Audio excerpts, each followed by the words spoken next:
Hey, ¿qué hay, viajeros? Con la llegada del capítulo final de Bestower of Wealth, llegó una nueva serie de armas, llamadas las Origin, y el día de hoy las analizaremos a fondo para ver si valen la pena o no crearlas. En primer lugar, tienes que saber que estas armas se caracterizan porque aumentan nuestro HP, como también nuestros ataques, por lo que si habría que compararlas con alguna arma, tendría que ser con las Twilight, las Adamant y las Atlas. Anteriormente se tenían las armas de la serie Twilight, como las que nos brindaban HP, pero ahora con la llegada de las Origin, estas serían su reemplazo absoluto, ya que estas poseen más estadísticas que la otra mencionada. Con respecto al refinamiento de las Origin, al ir subiéndolas de nivel, lo que se va aumentando serían los puntos de HP en hasta 150 puntos.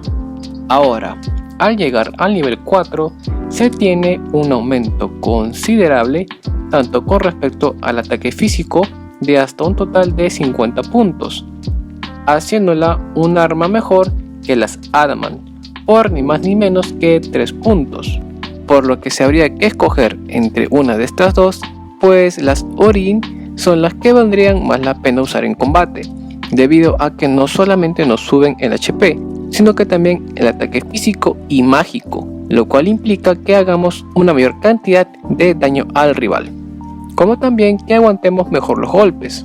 De seguro te preguntas, ¿y qué hay de las Atlas?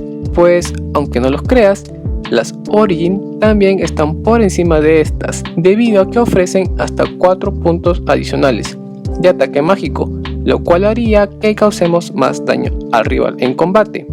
Quizás 4 puntos no parece mucho, pero al momento de realizar el daño sí que hay una diferencia considerable. Aparte de estas dos armas, de seguro también te preguntas, ¿y qué hay de las Madant?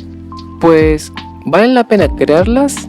Yo diría que estas seguirían siendo más que todo una variante a tener en cuenta, ya que nos aumentan los atributos de crítico, por lo que en combate existe la probabilidad de causar ese plus al rival. Otra duda que posiblemente tengan es ¿de qué me sirve equipar un arma que me brinde más HP?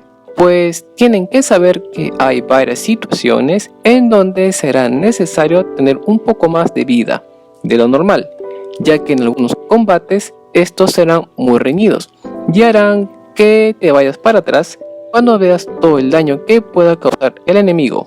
Un claro ejemplo de ello sería cuando nos enfrentamos al campeón Yang Long, el cual se caracteriza por hacer ataques de bastón de gran potencia. El hecho de tener equipadas estas armas genera que aguantemos mejor sus golpes, ya que él puede atacar no solamente una vez, y créanme que sus ataques son tan fuertes y sobre todo aleatorios que puede que debilite a más de uno de tus personajes si los encuentran con la guardia baja. A diferencia de las armas de las series pasadas, estas pueden ser equipadas en personajes con mayor valor en sus ataques físicos como mágicos.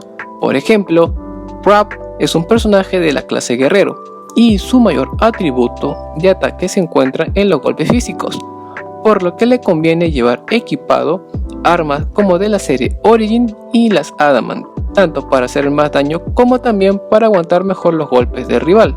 Ahora, a los que más le conviene tener equipadas serían también a los que son de la clase mágica, como los bailarines, los hechiceros y clérigos, ya que sus puntos de HP son más bajos a diferencia de las otras clases. Por ejemplo, por un lado tenemos a Lynette, ella tiene alrededor de 2700 de HP, al llegar casi al nivel 100. Por otro lado, tenemos a Alfyn, el cual al llegar a su nivel máximo, su cantidad de HP está alrededor de 3200. Debido a esta comparación, si le damos el abanico de la clase Origin a Lynette, haría que llegue a los 3000 puntos, haciéndola un personaje con más aguante en combate, casi a la misma altura de Alfyn. Con respecto a los materiales para poder crear estas armas, lo vas a poder realizar en toda la ciudad alrededor de Sufratal Jack, pero el mejor lugar para hacernos con los materiales sería en el mismísimo Palacio Dorado, el lugar en donde nos enfrentamos a Oshka al final de la mazmorra. Lo recomendable es que tu party esté compuesto por personajes con ataques consecutivos y en área, para que puedas obtener una gran cantidad de materiales de forma rápida. He de mencionar que en esta zona encontrarás a los 4 Elite Enemies necesarios, los cuales nos dan fragmentos para poder mejorar al máximo a estas armas. Sin embargo, el Palacio Dorado no es el único lugar para poder obtener estos fragmentos. En esta ocasión podremos volver a pelear contra ellos en la Bonfire of Battle 2, en la zona del desierto, por lo que al final del día podremos obtener una gran cantidad de objetos. Con todo lo visto, seguro te preguntarás, ¿vale la pena crearlas? Pues yo diría que sí, ya que son las mejores armas que pueden equipar a sus personajes actualmente, por todo lo bueno que poseen. He de mencionar que sería bueno que crearan un arma de cada serie, ya que en el apartado de Fizz, al crear nuevas armas y armaduras, te dan gemas como recompensa, así que no estaría mal hacerse con unas cuantas. Así que díganme, ¿qué les ha parecido las armas de la serie Origin? ¿Creen que vale la pena crearlas o prefieren seguir con algún arma antigua? Los leo en la caja de comentarios. Como siempre, si te gustó el vídeo, no te olvides de dejar tu like, compartirlo en tus redes sociales y de suscribirte al canal. Nos vemos muy pronto con más contenido. Bye. See ya.